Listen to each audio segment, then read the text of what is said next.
Ժողովուրդ օրաթերթը գրում է պաշտպանության նախկին նախարար Դավիթ Տոնոյանի դեմ հարուցված քրեական գործը հակակոռուպցիոն դատարանում առաջիկայում կմտնի ճառերի փուլ։ Ըստ Ժողովուրդ օրաթերթին հասած տեղեկությունների այս ընթացքում դռնփակ նիստում մեղադրյալների պաշտպանները պնդել են, որ փորձաքննության հանձնված հրթիռների եզրակացությունը խիստ կասկածելի է ու անարժանահավատ, ուստի միշտորտել են հրթիռները նորից փորձաքննության ենթարկել, սակայն դատավոր Վահե Դոլմազյանը մերժել է միշտորտությունը։ Ինչ տրամաբանությամբ բարդ է ասել, չի բացառվում քաղաքական որոշմամբ պայմանավորված։ Արդյունքում առաջիկայում գործը կմտնի ճառերի փուլ։ Հիշեցնենք, որ ԱԱԾ-ն հաղորդագրություն էր տարածել, ըստ որի Դավիթ Տոնոյանը մեղադրվում է առանձնապես խոշոր չափերով 2 միլիարդ 277 միլիոն 323 հազար 840 դրամ գումար հափշտակելու կեղծիքներ, հանրորեն վտանգավոր արարքներ կատարելու համար։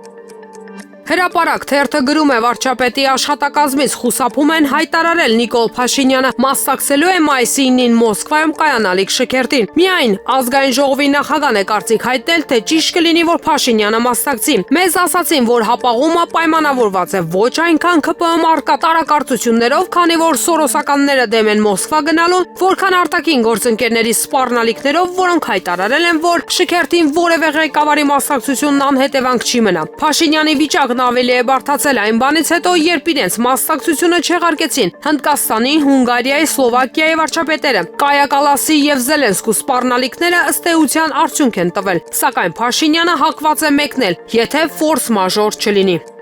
Փաստ օրաթերթը գրում է, կրթվել է նորաձև է շարժման շրջանակներում հերթական հանդիպումը տեղի ունեցել մայիսի 3-ին նոյեմբերյան համայնքի սահմանամերձ Բերդավան գյուղի գեղագիտական կենտրոնում։ Առավել էական է, թե այսքան ավերից հետո նույն նոյեմբերյանի տարածաշրջանում տարածքների հանձնումից հետո ինչն է դրդել այս տարածաշրջանի բնակիչներին մասնակցել Փաշինյանների իբր կրթական արշավին ու լսել նրանց դասախոսությունները։ Իդեպ պակաս կարևոր չէ, որ մեր աղբյուրների փոխանցմամբ հանդիպանը ներկա են եղել մեծ թվով այնպիսի մարդիկ, որոնք պատերի տակ առավոտից երեկո ոչ միայն թունդ քննադատում են Նիկոլ Փաշինյանին, այլև այդ ամենը համեմում են ամենակոպիտ արտահայտություններով։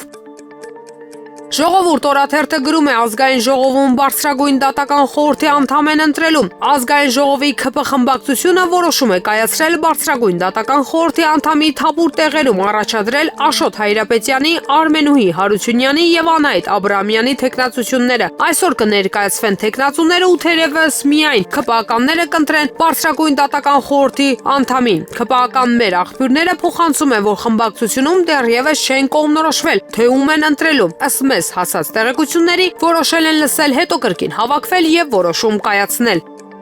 Հրապարակ թերթը գրում է, օրեր առաջ գրել էինք, որ ՔՊ-ից հեռացված падգամավոր Հովիկ Աղազարյանը եւ նրա կուսակից Հակոբ Ասլանյանը կնախաձեռնեն վարչապետ Փաշինյանին անվստահություն հայտնելու գործընթաց։ Հիշեցնենք, որ ՔՊ-ից հեռացվելուց հետո նրանք նոր կուսակցություն են հիմնել։ Մասնավորապես գրել էինք, որ Հայաստան Դաշինքի հայտարարությունից հետո, որ պատրաստ են իրենց 28 падգամավորի ստորագրությունը տալ Փաշինյանի անվստահության գործընթացի մեկնարկի համար, Մասկում որոշել են առիթը բաց չթողնել։ Մենք Հովիկ Աղազարյանին 3 հարցերին նախաձեռնելու են Փաշինյանի անվստահություն հայտնելու գործընթաց, պատասխանեց, որ ուրբաթ օրը կուսակցության վարչության նիստ են անելու եւ քննարկելու են այդ հարցը, որից հետո կկարողանան դիրքորոշում հայտնել։